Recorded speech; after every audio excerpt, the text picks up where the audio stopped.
अखबार में कल भी न्यूज थी, खासकर सोशल मीडिया पे बहुत ज्यादा फैल रही थी। तुम्हें भी पता चला होगा, हरियाणा सरकार का 10वीं का रिजल्ट अच्छा करने का नया फॉर्मूला पता चला? नहीं पता चला। कुछ को पता चल गया, कुछ को नहीं पता चला। चलो मैं बता देती हूँ। अब मेरी बात को ध्यान से सुनो और समझो। हमारी सरकारें रिजल्ट कैसे बढ़ाती हैं, इसका जीता जागता एग्जाम्पल आज की डेट में हरियाणा सरकार है। कैसे, मैं किस बेसिस पे कह रही हूँ? अभी कुछ दिन पहले रिजल्ट आया ना 10th का। 10th के रिजल्ट में एकदम से इजाफा कैसे हुआ, उसका तरीका समझो। हरियाणा सरकार ने, हरियाणा जो स्कूली शिक्षा पे काम करने वाला डिपार्टमेंट है, इन्होंने क्या किया, हरियाणा में ना पहले पास होने के लिए एक तो इंटरनल असेसमेंट होता है जो स्कूल के टीचर्स करते हैं, इंटरनल असेसमेंट। और एक चीज होती है बेटा प्रैक्टिकल, और एक चीज होती है थ्योरी। थ्योरी का पेपर बाहर देने जाते हैं, इंटरनल असेसमेंट टीचर के अपने हाथ में होता है, और साइंस में प्रैक्टिकल भी होता है। तो ये प्रैक्टिकल वाली चीज सिर्फ साइंस के लिए है, क्योंकि साइंस ज्यादा मजेदार किया इसलिए पहले बता देती हूँ।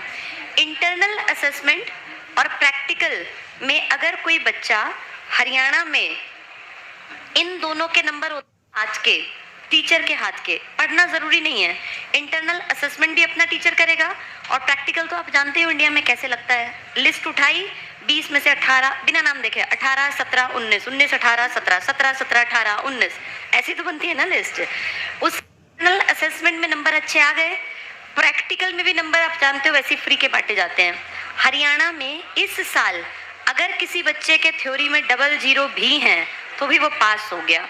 ये साइंस विषय की घटना है जो इस साल सामने आई।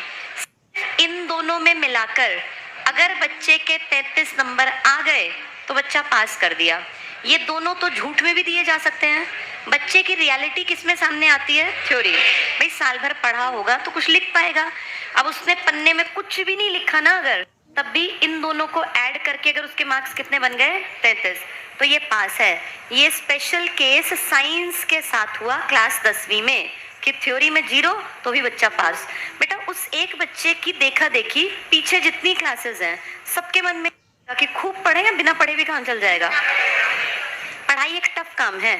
बच्चा इंटरनली मोटिवेटेड होता है जब उसको दिखे यार कुछ चैलेंज है। इन सामने वाले बच्चों को क्या दिख रहा है जो 8वीं 7वीं 6ठी में है, कि भाई इसके 0 आए थे थ्योरी में, फिर भी ये पास हो गया। तो इसमें क्या बेटा, आगे सीट्स है वहां पर। तो इसमें देखो बेटा, साइंटिफिक एप्टीट्यूड कहाँ से डेवलप करेगा बच्चा? ना किताब खोलेगा ना पढ़ेगा। ये स्पेशल बात साइंस की। अगर मैं बाकी सब्जेक्ट्स की बात करूं तो उनमें प्रैक्टिकल नहीं होता, इंटरनल असेसमेंट है और थ्योरी है। इंटरनल असेसमेंट जो अपने क्लास के टीचर ही करते हैं, इंटरनल असेसमेंट, इसमें अगर बच्चे के 20 में से 17 18, बहुतों को तो 20 में से 20 ही मिलते हैं, ज्यादातर को 20 में से 20 दे देते हैं। बच्चे की थ्योरी रह गई 80 नंबर की। अगर इसमें से बच्चे को 20 में से 20 दे दिए, 80 में से उसको सिर्फ 13 नंबर लेने हैं। भाई 20 और 13 ऐड करोगे हो गए ना 33 ही तो लेने हैं। तो आप खुद देखो कितना आसान बना दिया पास होना। और इस 80 में भी बहुत सारे MCQ आएंगे, चॉइस क्वेश्चन, जो पीछे बैठा ABCD बोल देगा कि हरियाणा की शिक्षा मंत्री ने, मतलब भाई मंत्री हैं, पद संवैधानिक है, रिस्पेक्ट होनी चाहिए, लेकिन उन्होंने लेटर ऑफ एप्रिसिएशन भी दे दिया कि HBSC ने बहुत बढ़िया काम किया। बढ़िया काम की जड़ तो देख लो, ये बढ़िया काम कैसे किया। थ्योरी के नंबर काउंट होने चाहिए ढंग से या नहीं होने चाहिए? क्या कहा पता है इस साल के शुरू में, कि थोड़ा बदलाव कर रहे हैं। बदलाव इसलिए कर रहे हैं ताकि बच्चों का पेपर का स्टैंडर्ड बढ़ा दें। अब पेपर में एप्लीकेशन बेस्ड आएंगे, इवैल्यूएशन बेस्ड क्वेश्चन होंगे, अंडरस्टैंडिंग बेस्ड होंगे, कॉन्सेप्चुअल नॉलेज देखेंगे। लेकिन रियलिटी ये है कि थ्योरी में अगर किसी बच्चे के साइंस में 0 भी आए तो बच्चा पास हो गया। बाकी सब पेपरों में 80 में से महज कितने नंबर लेने हैं? 13। MCQ तुम दे रहे हो 20 नंबर के, उनमें से 10 लेके बच्चा जो बड़े क्वेश्चन है तैयार ही ना करके जाए। 3 नंबर तो बेटा मैं ये कहती हूँ कोई रात में भी पढ़ेगा ना, पूरे साल ना पढ़ के, तब भी 2-3 नंबर तो हर कोई ले लेगा। ये देखने में तो लग रहा है आपका स्कोर बहुत अच्छा चला गया। एक perfect fusion of top class features, Motorola H50 Fusion। इस फोन में भर भर के सेगमेंट बहुत बच्चे पास हो गए, पास प्रतिशतता बढ़ गई, एप्रिसिएशन हो रहा है। लेकिन बेटा जो पढ़े लिखे लोग हैं ना, वो देख रहे हैं गड्ढे में फेंक दिए ये, और आने वाली पीढ़ियों के सामने एक एग्जाम्पल सेट कर दिया कि बिना पढ़े भी तो पास हो ही जाना है, कोई क्यों ही मेहनत करेगा। और इन सब के बाद पता क्या कर रहे हैं हरियाणा सरकार, तो खासकर क्योंकि अभी रिजल्ट आए इसलिए न्यूज में है, बहुत ज्यादा टफ सिचुएशन क्रिएट करना चाहते हैं, ये कह के कि बच्चा स्कूल में ही पढ़े। अभी पीछे एक कॉन्सेप्ट आया था डमी स्कूल का, पता चला तुम्हें? ज्यादातर बच्चे जिनके माँ बाप थोड़े से भी एक्टिव है ना, जो जानते हैं कि स्कूल कुछ नहीं करा पा रहे हैं, उन लोगों ने 9वीं 10वीं 11वीं 12वीं अपने बच्चों को बिगड़ने की एज में बचा के और अलग अलग जगह, देखो बेटा जो पैसे वाला है, जो महीने के साल के अच्छे दे सकता है, वो अपने बच्चे को कोटा सीकर ऐसी जगहों पे भेज देगा। बड़ी बड़ी अकेडमीज हैं जो साल के 1.5 2 2 2.5 लाख रुपए लेते हैं, बच्चे को रखेंगे, वहीं पढ़ाएंगे, वहीं खाना वहीं पीना, एक तरह से हॉस्टल टाइप में रखना, वहीं स्कूलिंग। और वो स्कूल प्रॉपर नहीं है, वो प्रॉपर कोचिंग दे रहे हैं। इनके खिलाफ सरकार तुरंत से एक्शन लेने को तैयार है।